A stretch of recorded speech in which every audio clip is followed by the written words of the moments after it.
Hey everyone, happy Friday to all of you, and welcome to another episode of Day in the Life of Vintage Classic Specialist. So let's get this out of the way here. As you can see, the 1500cc 36 horse is still not together. No hardware yet. Been kind of pestering these guys that are doing my zinc plating, hoping they could get it done for me today. Nope. So here it sits. So yeah, I literally didn't do anything to this today because there's pretty much nothing left to do other than put the short block. Well, let me rephrase that. There's nothing left to do for the short block components left. I did get back the fourth barrel from Clyde today, Clyde Berg. He's done with it as far as using it to bore the cylinders to make, the heads to make sure that it fit in them properly. So now I can go ahead and size the rings on this one here, and then I'll go ahead and paint all four cylinders. So then those will be ready. So yeah, anything that I can do in advance that's going to need to be done to put the whole long block together, essentially, I'm doing. But I'm running out of those things pretty quick. So I hope to hell I get some hardware Monday morning, because this is really starting to bum me out. So yeah, not much else to report here with this. So since I'm standing here, let me talk about this guy for a minute, the Van Halen Bug, the VW Halen. So one of the reasons he brought it in addition to the tune-up and oil change and stuff, is those horrible, impy, one-piece window felt channels that were on here. They are now gone, and in their place are some very nice looking ones that I'll tell you guys in a second here. I'm just like gloating over how nice these are. Yeah, look at that. Boom. So these came from the hot rod shop down in Old Town Orange called CW Moss. And let's see, I've actually got pieces of them here because they came in, I think, 96-inch lengths. For the one-piece windows, you need 72 inches. So here they are. They're almost identical in size to the Volkswagen ones, which is kind of ironic. But yeah, here they are. They're almost the exact same width. They're maybe a hair shorter in this dimension. I guess I'd call that their height. But the quality of these is so much better than the impy ones, which isn't really terribly surprising. So just to remind you, if maybe you're new here, here are the impy one-piece channels. And so, I mean, I sort of like tore this a little bit more, but this is pretty much what they started doing. Pretty much like as soon as we built the car with these, they started kind of peeling apart, so the cloth coming off the metal channel and stuff. And so they started looking bad pretty quick. And the other thing is, you notice they didn't really bend that well. So you obviously have to make some bends in these. Like this is the bend at the back corner of the window. So I've got a window here, so that's this rear top bend. But you need to make a pretty sharp bend in them. And these things just like kinked and stuff all over the place. And I think that's part of the problem, is you just couldn't really form a nice smooth bend on them without them kinking and doing all kinds of weird stuff. Versus these that I got here, it's going to be kind of hard to do with one hand, but here, let me show you. Putting a curve in these, you can just see how nicely that goes. Of course, it bows out a little bit when you bend it like that, but then you just go and you kind of squeeze it back in and form it to that shape. Again, this is hard to do with one hand, but yeah, just much, much nicer. And so you can see how nice I was able to get these.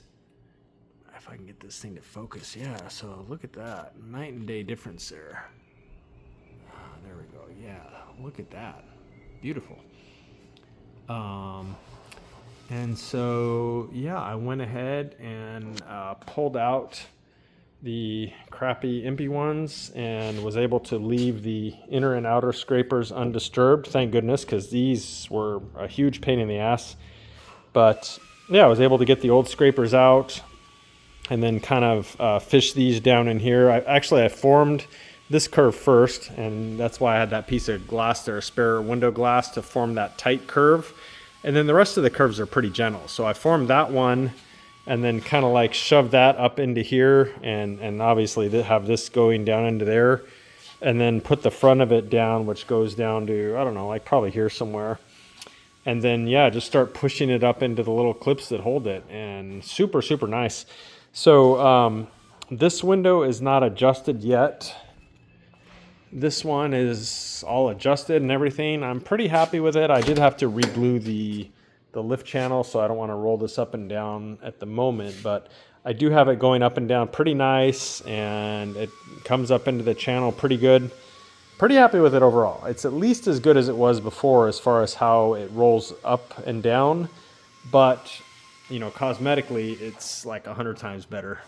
I do still have to go and put a couple screws in it that hold it up here and here, because there's no clips there. The clips stopped about over here somewhere, because on these car stock the felt channel ended about here, and then you had the vent wing. So the clips also stop in here somewhere that hold these. So screw here, screw there, boom, done. Put the door panel back on. The other side, yeah, I still have to put the window back on the regulator mechanism, and then adjust it and get it to roll up and down nice. But hopefully, fingers crossed, it goes as good as the other side. Like I said, the only thing I noticed about these is they're a little bit shallower, kind of like in this direction. And so having the window actually like catch this and stay in it versus trying to come inside or outside of it, that's kind of the challenge. It took me a while to get the other side to do that and behave nicely, but I think I know the trick now, so hopefully this side will go equally well. What else? On this one, put some oil in it. His belt had been squeaking since this car was new, and that's actually pretty common with these chrome pulleys, because the chrome is very slick, as chrome is. And so his belt was squealing mostly when you'd start the car up, and then after you'd run it for a few minutes it would kind of stop. So I pulled his belt, pulled his pulley, and took it apart, and I took some like 280 sandpaper and kind of sanded the surfaces of the inner and outer pulley halves where the belt kind of rides, just to kind of roughen the chrome up a little and give it, you know, essentially like a little bit more traction for the belt. And then readjusted his belt and went a little bit on the tight side, not too crazy. But yeah, I think that's hopefully, again, fingers crossed, gonna solve his belt squealing issue. And so yeah, did that, filled the oil. Once I fire this thing up, I need to check the sync on his carbs left to right. The linkage I synchronized already, so it's fine, but actually I do need to check at least the airflow sync on the carbs. Trying to think what else this car is in for. I put on that other windshield wiper here. His was stripped out and had been kind of like flopping around, not really working. I'll have to look at his list. There may be some other little things, but that's pretty much it for the most part on this one. Big thing really was the those. So Mr. Jacob was in today, and so let me pause this for a second and go outside, because I've got some things out there to talk about. So here we are. So Jacob today, pretty much, well, not even pretty much, basically all by himself, he pulled the motor out of this car. So that was the first time that he's pulled out a motor on his own. I might have given him some little hints here and there, but he's kind of gone through the process with me a bunch of times, and so finally I'm like, all right, you know what, it's time to cut you loose and let you do it. And he did it, and yeah, super happy with how that went. So he got that out, and then I said, well, keep going. So he pulled out all the insulation and stuff, went ahead and had him pull the tail lights out. He took off the license plate light housing, took the emblems off, pulled that rain tray out from underneath here. Pretty much finished like stripping the back of the car. Before the motor came out, he pulled the bumper, reflectors. So yeah, pretty much finished stripping the back of the car. I don't know why I didn't pull the license plate off, but that's no big deal. But yeah, so he also pulled off the side trim. Yeah, so great job to him. The other thing he and I did was we bled the brakes on the 67 Beetle. I'll come back to that in a minute. My paint and body guy went ahead and I think he's getting pretty far along on the paint and body here on the front. He did a bunch of metal work here. He put on a new channel for holding the hood seal. Did a lot of metal work, body work and stuff, getting the fenders lining up really nice, and then went ahead and shot some direct to metal primer on the front of this thing here.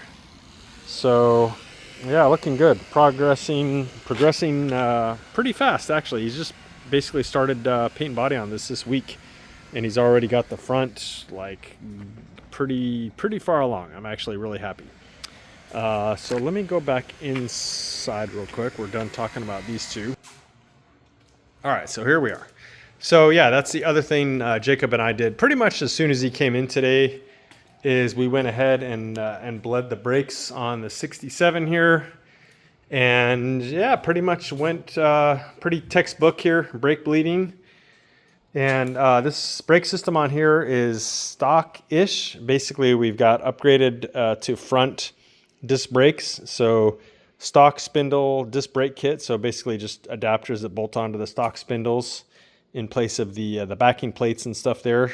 And then, yeah, the master cylinder to go with that kit. And that's it. So yeah, this thing has brakes now. So I feel like getting brakes on a car is always a pretty big milestone. I did take the wheels over today for this one for powder coating. So maybe in the next week or so, we'll have the wheels all powder coated, and then we'll go ahead and have our painter paint them. And then yeah, it's time to start thinking about tires. I don't remember if we even talked about tires with the owner, if he wants like 1-inch white walls or black walls, but it's going to be that time pretty soon to go ahead and decide on tires, get some shoes on this baby. So yeah, come along really good here. I checked the calendar the other day. We've had this car for pretty much right at like 10 months right now. So yeah, very happy with how this is progressing here. We aim to do full restorations in a year, and I think we may even be a little less than a year for this one.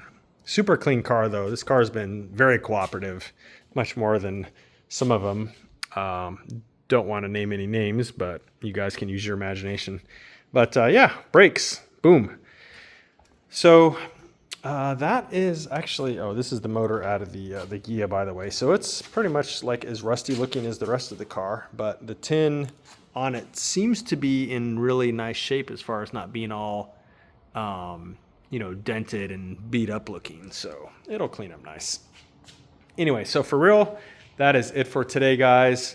I will be in tomorrow probably for most of a day, not a full day, but try and put in some good solid hours, maybe try and get this one here mostly wrapped up. And then I've got another mini project coming in, not a Mini Cooper, a mini project, like not a full restoration. So I'll show you guys that car tomorrow. So for today, that is it, and I'll see you guys again tomorrow. Thanks for watching. Bye.